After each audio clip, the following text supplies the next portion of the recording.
దావీదు తనకొచ్చిన కష్ట పరిస్థితులలో తాను అరణ్యానికి పారిపోయాడట. ఆమె ఎక్కడికి పారిపోయాడు? అరణ్యంలో పారిపోయాడు. ఎందుకు పారిపోవలసి వచ్చింది అని అంటే, దావీదు మీద తన కొడుకే వ్యతిరేకమయ్యాడు. ఎందుకు వ్యతిరేకమయ్యాడనంటే, సౌలు దగ్గరున్న రాజు ఏం చేశాడనంటే, దావీదు దగ్గరున్న ఒక సైన్యాధిపతి దావీదు కుమారుడు అబ్షాలోముకు తప్పుడు సలహా ఇచ్చాడు. ఏమని సలహా ఇచ్చాడనంటే, అబ్షాలోమా, ఆయన పేరు అబ్షాలోము, దావీదు కుమార్, అబ్షాలోమా, మీ నాన్న బతుకున్నంత వరకు నువ్వు రాజు అవ్వు. నువ్వు రాజు అవ్వాలంటే మీ నాన్న ఏం చెయ్యి? చంపేయని అన్నాడు. ఇప్పుడు కొడుకే చంపేయాలని ప్రయత్నం చేస్తే తండ్రి ఎక్కడ దాక్కోగలడు? ఎక్కడ దాక్కుంటానికి వీలు లేక, ఇంట్లో కూడా దాక్కుంటానికి వీలు లేక తాను ఎక్కడికి పారిపోయాడనంటే అరణ్యాలకి పారిపోయాడు. దిక్కుమాలలాగా పారిపోయాడు, అనాథుగా పారిపోయాడు. పారిపోయిన ఈ దావీదు అరణ్యాల్లో దాక్కుంటున్నప్పుడు, దావీదు అరణ్యంలో ఉన్నాడని తెలుసుకుని కొంతమంది అతని దగ్గరికి వచ్చారు. దావీదు అంటాడు, నా బతుకే దిక్కుమాల బతుకులా ఉంది, నాకే తినటానికి లేదు, మీరు మరి నా దగ్గరికి ఎందుకు, వెళ్ళిపోండి మీరు అని అంటే, వారంటారు మేము వెళ్ళాం, నీతోనే ఉంటాం, నీ దగ్గరే ఉంటాం, కూడున్న భోజనం అన్నా లేకపోయినా నీతోనే ఉంటాం అని చెప్పి దావీదు దగ్గర కొంతమంది ఉండిపోయారు.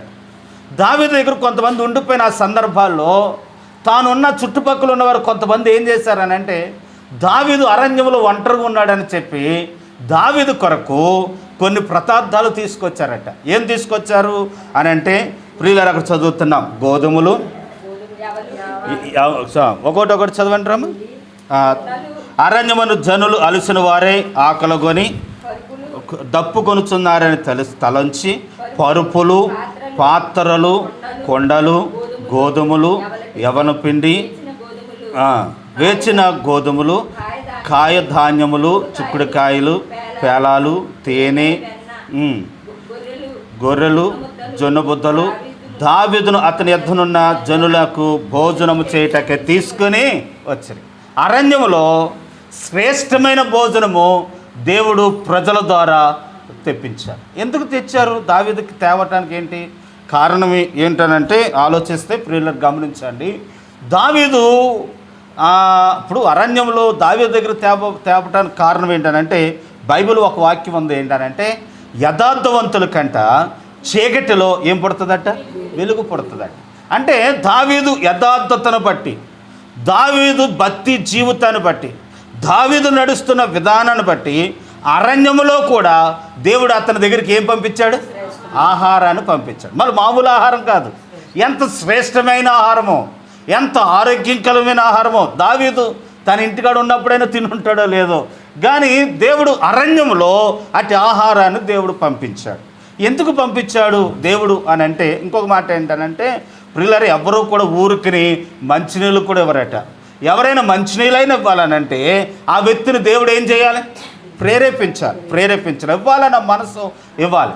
ఆ ఇవ్వాలన్న మనసు వస్తేనే కానీ ఎవరూ కూడా ఒక రూపాయి కూడా ఇవ్వరు. దావీదుకి వారందరూ తీసుకుని వచ్చారు పేలాలు తేవటానికి, వారు అక్కడికి చిక్కుడుగాయలు తేవటానికి, జున్ను తేవటానికి, పేలాలు తేవటానికి, పరుపులు తేవటానికి, వండుకోవడానికి కొండలు తేవటానికి, గొర్రెలు తీసుకురావటానికి కారణం ఏంటనంటే, దేవుడు వారిని ఏం చేశాడు?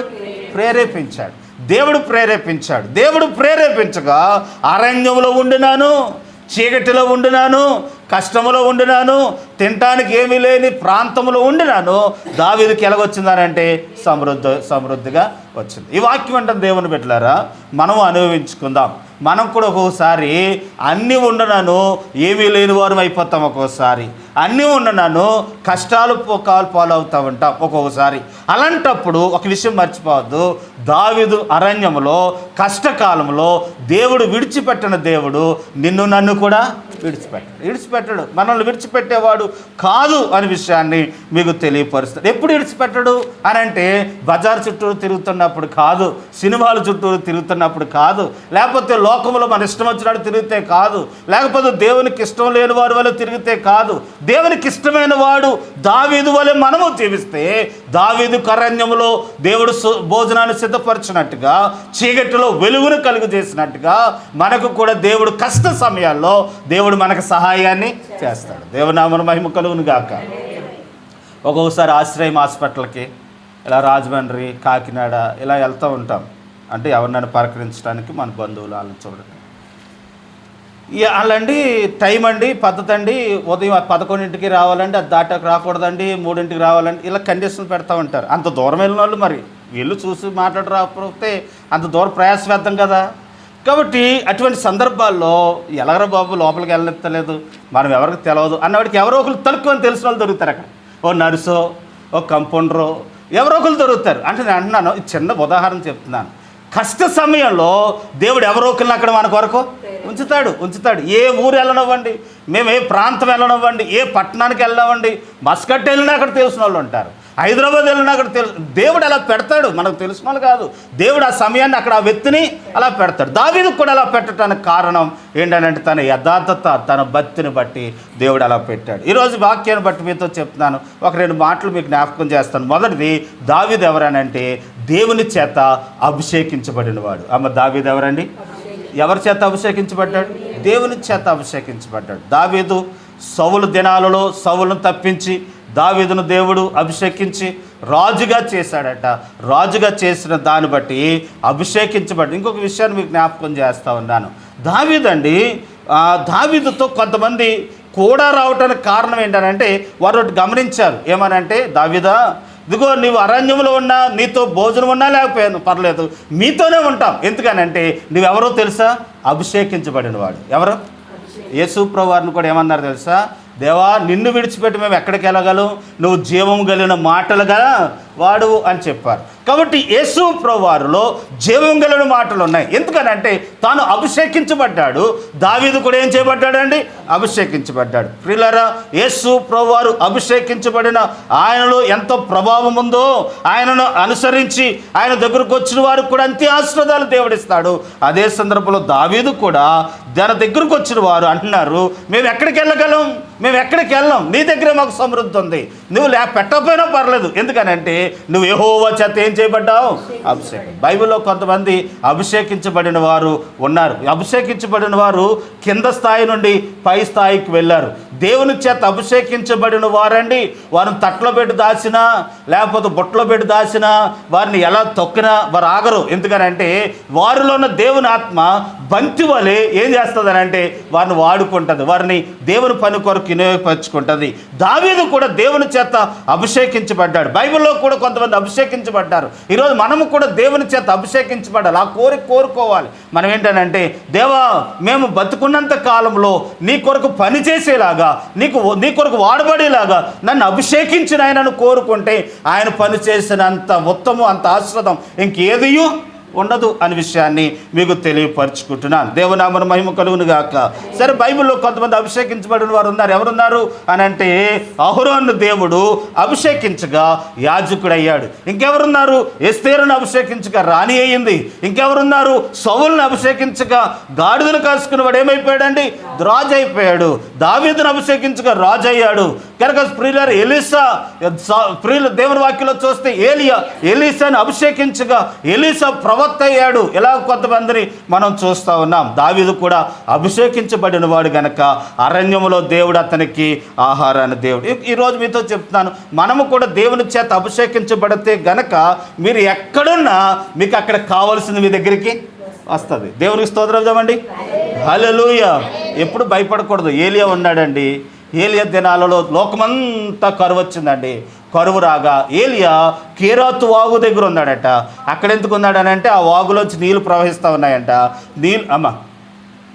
నీళ్ళు ప్రవహిస్తూ ఉన్నాయంట. ఆ నీళ్లు తాగుతూ అక్కడ ఉంటున్నప్పుడు నీళ్ళతో ఉన్నాయి, కానీ ఎన్ని రోజులైతే నీళ్ళు తాగి బతకగలరు? ఆహారం కావాలి కదా. కానీ అరణ్యంలో ఆ కేరాతు వాగు దగ్గరికి కాకిల ద్వారా దేవుడు ఏం రప్పించాడు? ఆహారాన్ని రప్పించాడు. దేవుడు మన విషయంలో కూడా అలా చేయగల దేవుడు అనే విషయాన్ని మీకు తెలియపరుచుకుంటున్నాను. మా నాన్నగారి గురించి మా జాన్ గారు, తర్వాత కొంతమంది శకుంతలమ్మ గారు, ఇలాంటి వాళ్ళు చెప్తూ ఉంటారు. పెద్ద పెద్ద వయసు వాళ్ళు ఏమని చెప్తారంటే, ఆయన దగ్గర ఏమి ఉండి కాదండి, ఏమి వండుకుంటాకు ఉండే కాదండి, అన్ని కొండలన్నీ ఖాళీగా ఉండి కడిగేసి ఉండేయండి. కానీ ఎలా బతికేవారు, ఎలా తినేవారు వైన ఉండదు కదండి. అప్పటికప్పుడు ఎవరో బజార్ చేసుకొచ్చేవారు, హైదరాబాద్ పంతులమ్మ లాంటి వాళ్ళు ఎవరో బజార్ చేసుకొచ్చేవారు, మాంసం పట్టుకొచ్చేవారండి, ఇచ్చేవారండి. ఏ రోజు కూడా పొత్తు లేరండి అని చెప్తూ ఉంటారు. ప్రియులారా, గమనించండి, మనము కూడా దేవుని చేత అభిషేకించబడితే దేవుడు అట్టివారికి కూడా దేవుడు ఆపదలో వారికి వెలుగు కలుగు చేస్తాడు అనే విషయాన్ని తెలియపరుస్తారు. ఈ మాట చెప్పిన పాఠంలోకి ముందుకు వెళ్తాను. ప్రియులారా, గమనించండి, ఇప్పుడు దావీదుకి ఈ అవసరం ఉంది. ఏ అవసరం? ఆహారం అవసరమైంది. మీకు ఏం అవసరమో కష్ట సమయంలో ఆరోగ్యమే కావాలేమో, లేకపోతే ఇల్లే కట్టాలేమో, లేకపోతే వివాహమే చేయాలేమో, లేకపోతే ఉద్యోగమే కావాలేమో, లేకపోతే ఏదో సమస్య ఉందేమో. ఏ సమస్య ఉందో కష్ట సమయంలో ఇదిగో దావీదుకు ఆహారం పంపించినట్టుగానే మీ కష్ట సమయంలో ఆ అవసరత తీర్చడానికి దేవుడు తన కార్యాన్ని ఎందుకు దావీదును దేవుడు అలా చేశాడు కష్ట సమయంలో అని అంటే చదువుదాం. చూడండి, ఒక 2-3 మాటలు మీకు జ్ఞాపకం చేస్తాను. అపోస్తల కార్యాలు 13వ అధ్యాయం 22వ వచనం.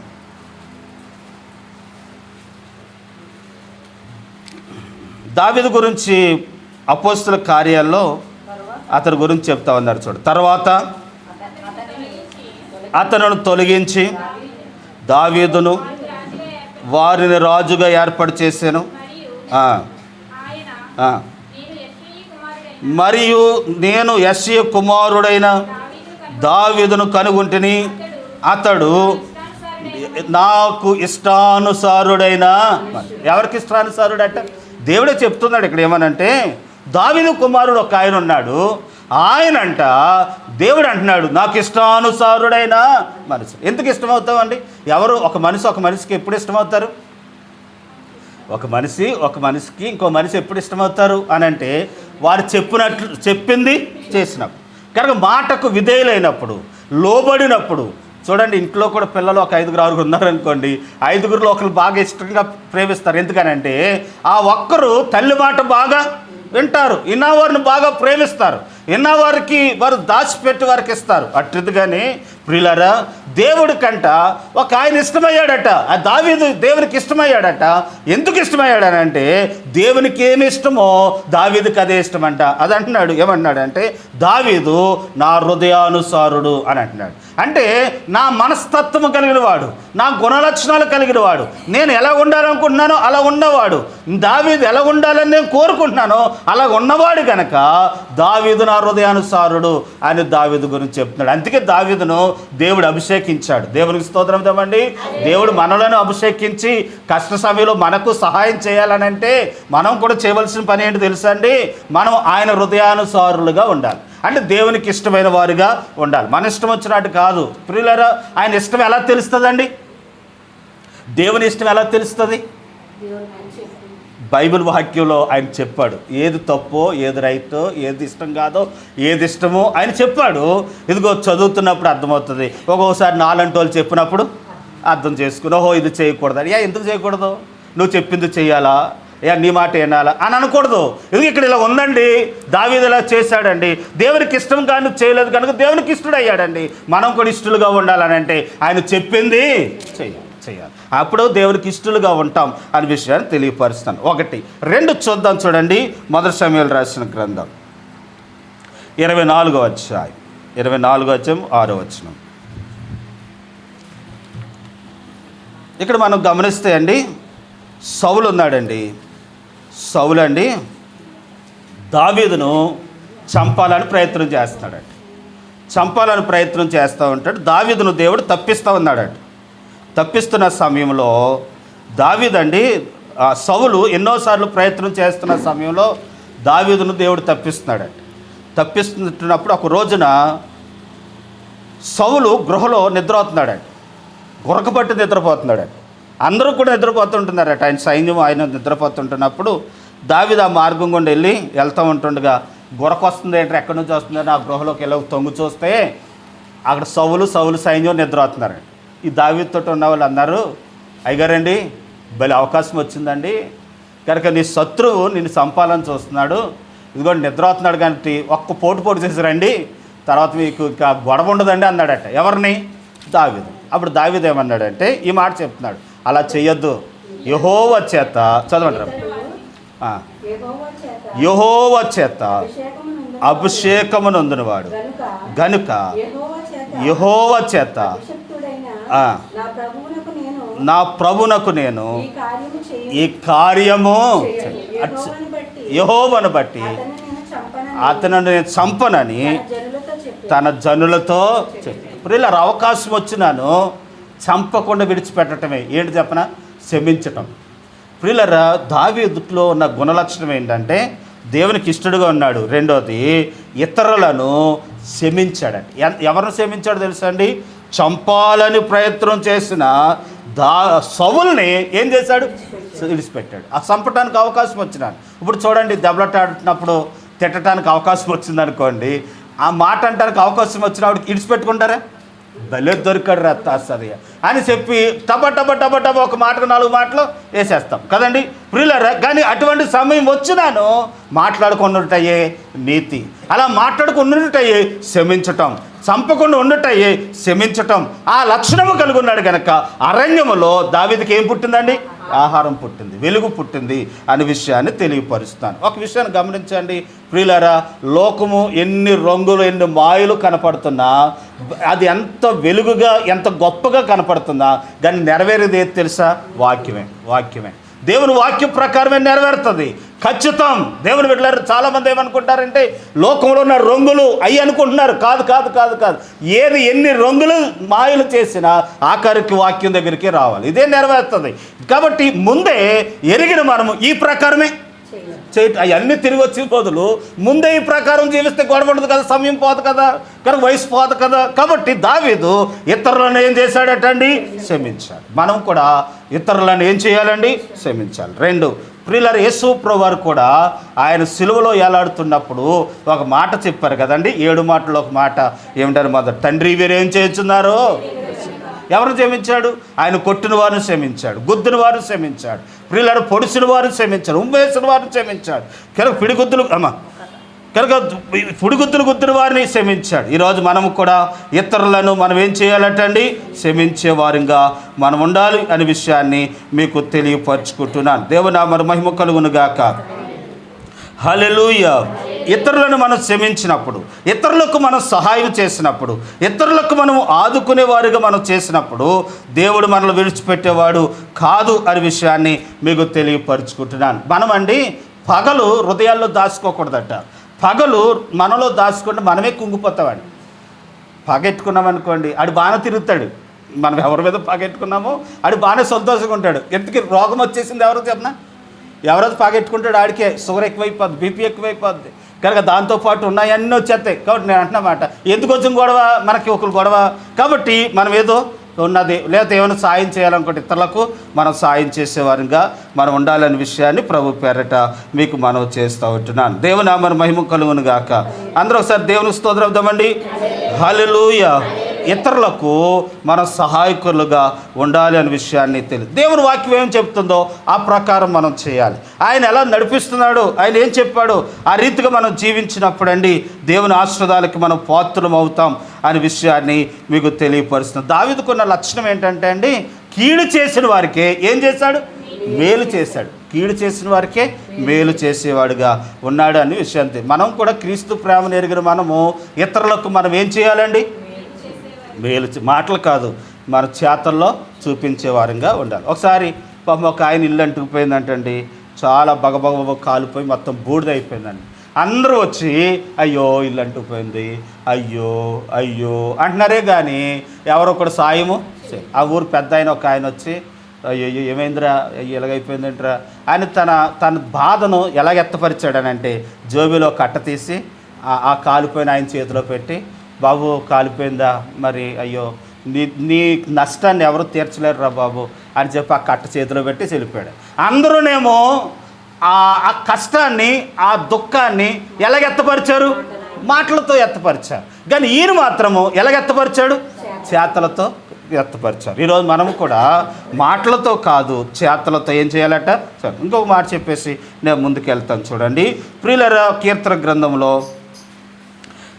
51వ అధ్యాయంలో 17వ వచనంలో మనం చూస్తే ఎంత భక్తుడైనా ఎంత పరిశుద్ధుడైనా, ఒకసారి నేను చెప్తాను, ఎంత భక్తుడైనా ఎంత పరిశుద్ధుడైనా ఒక్కోసారి పొరపాటు చేస్తాడు కదా. ఇక అస్తమాలు చేసినోడు అంటే చెప్పక్కర్లేదు. ఇప్పుడు ఎప్పుడో ఒకసారి మన నోట్లోంచి బూతులు వస్తాయి కానీ మనం తెలవకుండా, ఎప్పుడో ఒకసారి మనకి ఎవరివేదో సాడీలు చెప్తాం, ఎప్పుడో మనకు తెలవకుండా ఏదో అంటాం. ఇలాగా అంటున్న అటువంటి వారిగా మనం ఉంటాం. దావీదు కూడా కొన్ని పొరపాటు చేశాడు. ఏం చేశాడంటే బెత్షెబా అనే ఆవిడతో పాపం చేశాడు. పాపం చేసినప్పుడు తానండి 51వ కీర్తన రాశాడు. 51వ కీర్తనలో తాను దేవుని దగ్గర ఏ తప్పు చేశాడో ఆ తప్పుకు పశ్చాత్తాపడుతున్నాడు. ఎవరి దగ్గర? దేవుడి దగ్గర. ఆ పశ్చాత్తాపమే ఆ ప్రార్థన. ఆ 51వ అధ్యాయం, ఆ అధ్యాయంలో చెబుతూ ఉన్నాడు ఏమనంటే 17వ వచనంలో ఆ మాట చదవండి. ఇరిగిన మనసి దేవునికి ఇష్టమైన బలులు దేవా, ఇరిగి నలిగిన హృదయమును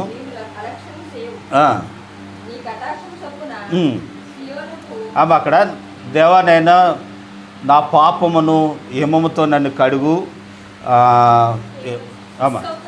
ఇసోపుతో నా పాపములు పరిహరింపము, హిమము కంటే నేను తెల్లగా ఉండినట్లు నన్ను ఏం చేయి, కడుగు. చూడండి, దావీదు తప్పు చేశాడండి. చేసిన తర్వాత ఇప్పుడు ఏం చేస్తున్నాడనంటే తన తప్పును దేవుని దగ్గర ఒప్పుకుంటున్నాడు. దాన్ని ఎలా అనొచ్చు, పశ్చాత్తాపడుతున్నాడు.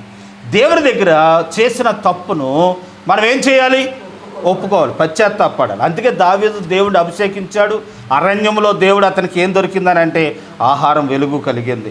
కాబట్టి ప్రియులారా గమనించండి, తాను దేవుని దగ్గర తన తప్పు తాను ఒప్పుకుంటున్నాడు. మనం కూడా ప్రార్థన చేసినప్పుడు అండి మన తప్పుదమును మనం ఏం చేయాలట, ఒప్పుకోవాలి. కనుక వద్దులేండి. నెహెమ్యా గ్రంథంలో ఒక మాట ఉంటుంది. ఏమని ఉంటుందని అంటే నెహెమ్యా ప్రార్థన చేస్తాడు, ప్రాకారాలు పాడైపోయినాయని. ఏమని ప్రార్థన చేస్తాడంటే నా పితరులు నేనును చేసిన నా పాపములు, మా దోషములు క్షమించి మా దేశాన్ని ఏం చెయ్యి, బాగు చేయమని ఏడ్చాడట. కూర్చుండి దుఃఖముతో కన్నీరు కారుస్తూ అతడు తన పాపములు ఒప్పుకుంటూ, పితరుల పాపములు ఒప్పుకుంటూ దేవుని దగ్గర ప్రార్థన చేశాడు. కనుక చేసిన మేలేంటి చెప్పరండి, తాను ఒప్పుకున్న దాన్ని బట్టి గోడలండి చాలా. ఇప్పుడు చూడండి, మండపాకు చుట్టూరు సరిహద్దులలో గోడ కట్టాలంటే ఎంత టైం పడుతుందండి, ఎన్ని రోజులు పడుతుందండి? కొలతలు వేయటానికే చాలా రోజులు పడుతుంది. కానీ 52 రోజుల్లో కట్టేశారట ప్రహారీలు. కనుక 52 రోజుల్లో కట్టేయటానికి కారణం ఏంటంటే తాను చేసిన ప్రార్థన, తాను దేవుని దగ్గర ఒప్పుకోలు. ఈరోజు మనం కూడా ఎప్పుడో జరుగుతుంది అనుకున్నది ఇప్పుడు జరగాలని అంటే మన తప్పుదమ్ములు దేవుని దగ్గర ఏం చేయాలి, ఒప్పుకోవాలి. దాన్నే పశ్చాత్తాపం అనేది మనము కలిగి ఉండాలి. కాబట్టి దావీదు పశ్చాత్తాపం కలిగి ఉన్నాడు. తర్వాత మనం చూస్తే ప్రియులారా, మరి 2వ సమూయేలు రాసిన గ్రంథం 9వ అధ్యాయం 7వ వచనంలో మనం చదివితే ఇప్పుడు దావీదు అండి ఏం చేస్తున్నాడు అని అంటే దావీదుకు ఒక లక్షణం ఉంది. ఏంటంటే అందుకే కీర్తనకారుడు రాస్తూ ఏమన్నాడంటే యెహోవా నా కాపరి కాదు 103వ కీర్తనలో ఏమన్నా, నా ప్రాణమా యెహోవాను సన్నిధించుము, అంతరంగ సమస్తమా ఆయన నా ప్రాణం యెహోవాను సన్నిధించుము, ఆయన చేసిన ఉపకారంలో దేనిని. ఇతను దావీదుకు లక్షణం ఉంది. ఇంకోటి ఏంటనంటే దేవుడు చేసిన ఉపకారాన్ని దేవుడు ఏదియో మర్చిపోడట, ఏ ఉపకారము మర్చిపోడట. ఆ లక్షణం దావీదుకు ఉండటాన్ని బట్టి దావీదును దేవుడు ఏం చేశాడనంటే ఆశీర్వదించాడు. ఈరోజు మనం కూడా ప్రతి విషయమును బట్టి ఏం కలిగి ఉండాలండి, కృతజ్ఞత కలిగి ఉండాలి. కనుక నేను చెప్పాలనుకున్న విషయం ఏంటంటే సౌలు కీడు చేశాడు కదండి. కీడు చేసిన ఆ సౌలుకు కొడుకున్నాడండి, ఆయన పేరు జోనతాను. ఆయనకు ఒక కుంటోడు ఉన్నాడండి, ఆయన పేరు మెఫీబోషెత్ అండి.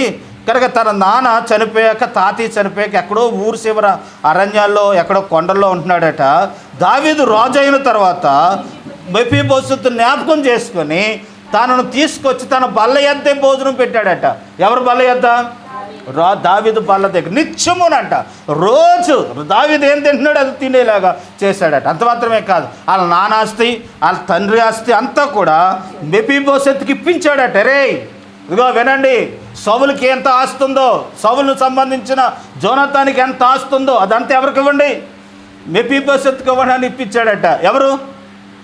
దావీదు. అంటే దావీదుకు ఉపకార బుద్ధి కలిగినవాడు, ఇతరులకు ఉపకారం చేసేవాడు. తర్వాత నేను ముగిస్తానండి, 6వ మాట నేను చెప్పేసి ప్రార్థన చేస్తాను. చూడండి, 1 సమూయేలు రాసిన గ్రంథము 30వ అధ్యాయము 8వ వచనంలో ఇక్కడ గొలియాతు అనేవాడు ఒకడు వచ్చాడండి. గొలియాతు అనేవాడు వచ్చినప్పుడు ఇశ్రాయేలు భయపడతా ఉన్నాడండి. భయపడుతుంటున్నప్పుడు బలవంతులు, యుద్ధవీరులు, యుద్ధం చేయగలవారు అందరూ భయపడి వెనక్కి వెళ్ళిపోతున్నారండి. కానీ యుద్ధము చేయటం రానివాడు గొర్రెల కాపరైన దావీదు అక్కడికి వచ్చాడండి.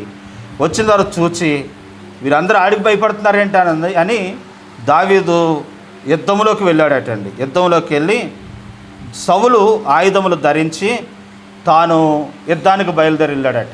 ఒకసారి యుద్ధం చేయగలను లేదని ఒకసారి రెండు అడుగులు అటు ఇటు వేసాడట. ఇక నేను నడవలేకపోతున్నానని చెప్పి తాను ఏం చేశాడనంటే అవి తీసేసి తన వాడికైనా దావీదు ఒడిసెల రాళ్ళు, తర్వాత ఒడిసెల సంచి, రాళ్ళు పట్టుకుని వెళ్ళాడు. వెళ్ళి యుద్ధ భూమిలో దిగి యుద్ధం చేస్తున్నాడు. యుద్ధం చేస్తూ మాట్లాడినాడు. ఏమన్నాడు తెలుసా? గొలియాతుని, ఒరే గొలియాత, ఈరోజు నీ తలకే నరికి, ఎవరిని? గొలియాతుని నరికి నిన్ను గెద్దలకు కాకులకు వేస్తానన్నాడు. ఎవరికి? మళ్ళీ చెప్తాను. అందరూ ఒకసారి దేవుని స్తోత్రం చెప్దామండి. దావీదు అంటున్నాడు, గొలియాత, ఈరోజు నిన్ను నరికి నిన్ను నేను గెద్దలకి కాకిలకి నీ శరీరాన్ని వేస్తానన్నాడు, నరికితానన్నాడు. కూడా ఏమట్టుకెళ్ళాడండి? ఏమట్టుకెళ్ళాడు? ఒడిసేల రాళ్ళు, దీంతో నరకగలడా? కానీ తన విశ్వాసం చూడండి, నరుకుతాడు. ఎలా నరుకుతాను అని అంటే యుద్ధము యెహోవాది, అదే విశ్వాసం. ప్రియులారా, తాను అంటున్నాడు నేను నరుకుతాను అని అంటున్నాడు. ఎలా నరుకుతావు అని అంటే దేవుడు చూసుకుంటున్నాడు ఆ టయానికి అని చెప్పి యుద్ధానికి వెళ్ళి యుద్ధం చేస్తూ మొట్టమొదటి రాయి వేసాడట. ఆడు నొసలకు తగిలిందంట, బోర్లింగా పడ్డాడంట. పరుని రాగానే వెళ్ళి ఆడి కత్తి తీసుకొని ఆడినాడు. ఈరోజు నిజమే, గొలియాతు లాంటి సమస్యలు మనల్ని వెంటాడుతున్నప్పుడు, కష్టాలు మనల్ని వెంటాడుతున్నప్పుడు, డబ్బు అప్పు తీర్చవలసిన సమస్య వచ్చినప్పుడు, ఇబ్బందులు తీర్చవలసిన సమయం వచ్చినప్పుడు, ఏమైనా సమస్యలు వచ్చినప్పుడు భయపడొద్దు. దేవుడు ఉన్నాడు. యుద్ధము యెహోవా. నువ్వు చేయవలసిన పని ఏంటనంటే మనం ఆయన మీద ఆధారపడాలి, ఆయన మీద విశ్వాసం ఉంచాలి. ఆయన మీద ఆధారపడినప్పుడు దేవుడే మన పట్ల కార్యాలు చేస్తాడు. నేను ముగిస్తున్నానండి. ప్రియులరా, ఎన్నో అద్భుతాలు చేసిన దేవుడు, ఇంకా అనేక మంది భక్తుల పట్ల చేసిన దేవుడు మీ పట్ల ఎందుకు చేయడు? మన పట్ల ఎందుకు చేయడు? చేయలేకపోతున్నాడు. అంటే కారణం ఆయన యందు ఏముంచలేకపోతున్నాం? విశ్వాసం ఉంచలేకపోతున్నాం. హెబ్రీ రాసిన పత్రికలు అంటాడు, ఆయన దగ్గరకు వచ్చినవాడు ఆయన ఉన్నాడనియు, తమ వెదుకు వారికి ఫలము దయచేయగలవాడనియో ఏం చేయాలట? నమ్మాలి కదా. అలా నమ్మితేనే కదా ఆయన చేస్తాడు అని అంటాడు. కాబట్టి మనం దేవుని దగ్గరికి వచ్చినప్పుడు ఆయన ఉన్నాడనియు, ఆయన వెదుకు వారికి ఫలము దయచేస్తాం. విశ్వాసము లేకుండా దేవునికి ఇష్టలై ఉండుట అసాధ్యము. దేవుని యొద్దకు వచ్చేవాడు ఆయన ఉన్నాడనియు, తమ వెదుకు వారికి ఫలము దయచేయగలవాడనియు ఏం చేయాలట? ఏమని నమ్మాలి అని అంటే ఆయన యొద్దకు వచ్చి వారికి ఆయన ప్రార్థన వింటాడని, ఆయన ఫలము దయచేయగలడని, ఆయన మనకు సహాయం చేయగలవాడని ఆయన మనం నమ్మాలి కదా. నమ్మితేనే కదా దేవుడు మనకు కార్యం చేస్తాడు. దావీదు అదే చేశాడు. నా దేవుడు నాకు సహాయం చేస్తాడు. ఈరోజు వాడిని నరికి ఎవరికి వేస్తానన్నాడు? గెద్దలకి వేస్తాడు. మనకున్న సమస్య ఇలాగనుకోండి, ఏ సమస్యతో వచ్చారో ఈరోజు ఆ సమస్యను నరికి ఎవరికి వేయాలి? గెద్దలకి కాకిలకి వేయాలి. అది అప్పే కానివ్వండి, లేకపోతే అనారోగ్యమే కానివ్వండి, లేకపోతే ప్రియులరా వివాహ విషయాలే కానివ్వండి, లేకపోతే మీ తలకు మించి ఏదైతే ఉందో ఆ సమస్య తీరాలని అంటే ఈరోజు విశ్వాసంతో అడుగుదాం. అటు రీతిగా దావీదు అభిషేకించబడినట్టుగా దేవుడు మిమ్మల్ని అభిషేకించి మీ కష్ట సమయంలో దేవుడు మీకు సహాయాన్ని దయచేయాలని కోరుకున్నాను. మా దేవుడు గొప్ప దేవుడు. ఆయన కూడా అరణ్యంలో ఉంటుండగా ఆయన 40 రోజులు ఉపవాసం చేయగా సాతాను కూడా శోధించాడట. శోధించగా ఈ సాతాను యేసయ్య ఏం చేశాడు? జయించాడట. మరలా ప్రభు చనిపోయే వరకు కూడా వాడు మళ్ళీ కనపడలేదు. కనపడకపోవటానికి అరణ్యంలో ఆయన ప్రార్థన చేశాడు, ఉపవాసం ఉన్నాడు. ఆ ప్రార్థన దేవుడు విని ప్రభువుకు సహాయం చేసిన దేవుడే ఈరోజు మనకు కూడా సహాయం చేస్తాడు. అరణ్యం లాంటి కష్టాల్లో మనం ప్రార్థన చేద్దాం. దేవుడు మనకు వెలుగును కలుగజేస్తాడు, ఆహారం దయచేస్తాడు. అట్టి కృప దేవుడు మనకు సహాయం చేయను గాక. తలలో ఉంచుదాం, కళ్ళు మూసుకుందాం. ప్రియులరా, ఎన్న వాక్యాన్ని బట్టి ప్రార్థన చేసి విశ్వాసంతో నమ్మకంతో కొంచెం ప్రార్థన చేసి అమ్మ అలా ఆయన అమ్మ సార్ ఏం పేరు సార్? ప్రియులారా, ప్రార్థన చేసుకుందాం. ప్రార్థన అంశాలు మొన్న చెప్పాం, మళ్ళీ ఒకసారి జ్ఞాపకం చేస్తూ ఉన్నాను. సంతోష్